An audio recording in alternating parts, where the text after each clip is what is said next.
The sun was shining on the sea, shining with all his might. He did his very best to make the billows smooth and bright. And this was very odd because it was the middle of the night. The moon was shining sulkily because she thought the sun had no business to be there after the day was done.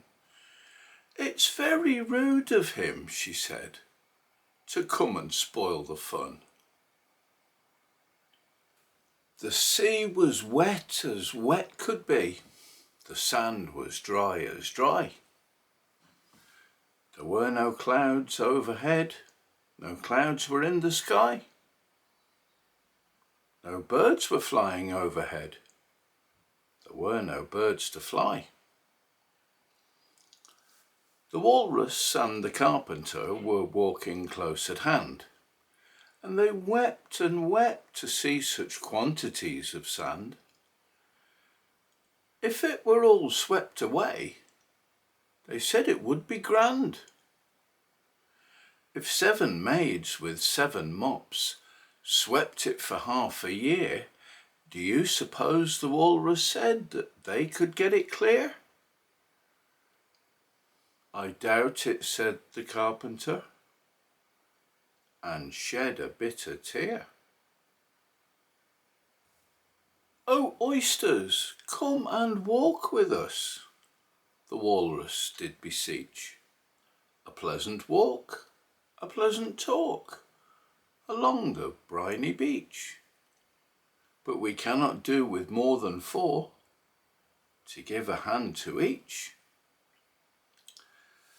The eldest oyster looked at him, but never a word he said. The eldest oyster winked his eye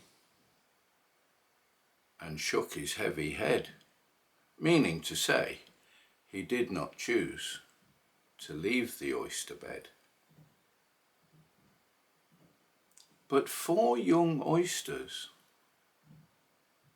hurried up, all eager for the treat. Their coats were brushed, their faces washed, and their shoes were clean and neat. And this was very odd because, you know, oysters don't have any feet.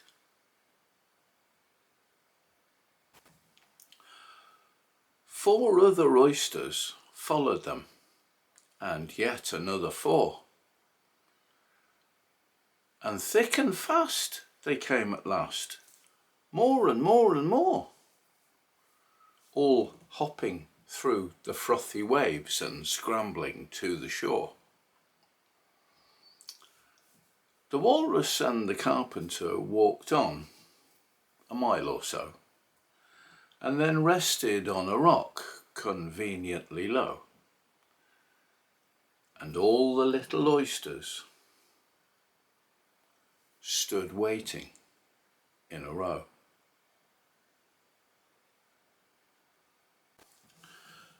"The time has come," the Walrus said, "to speak of many things, of shoes and ships and sealing wax, of cabbages and kings, of why the sea is boiling hot, and whether pigs have wings."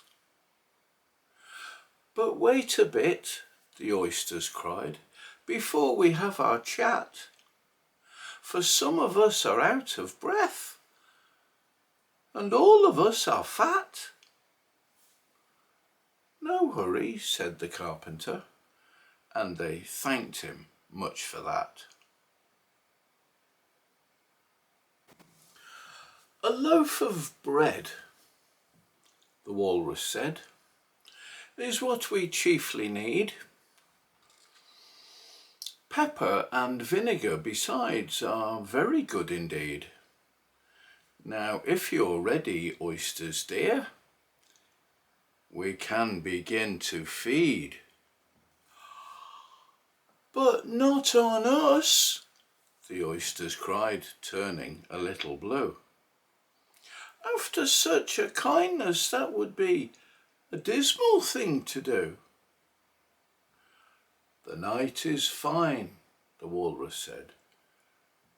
Do you admire the view? It was so kind of you to come, and you are very nice. The carpenter said nothing but cut us another slice. I wish you were not quite so deaf. I've had to ask you twice. It seems a shame, the walrus said, to play them such a trick, after we've brought them out so far and made them trot so quick. The carpenter said nothing but, this butter's spread too thick. I weep for you, the walrus said. I deeply sympathise. With sobs and tears he sorted out those of the largest size, holding a pocket handkerchief before his streaming eyes. Oh, oysters, said the carpenter, we've had a pleasant run. Shall we be trotting home again? But answer came there none. And this was scarcely odd because they'd eaten every one.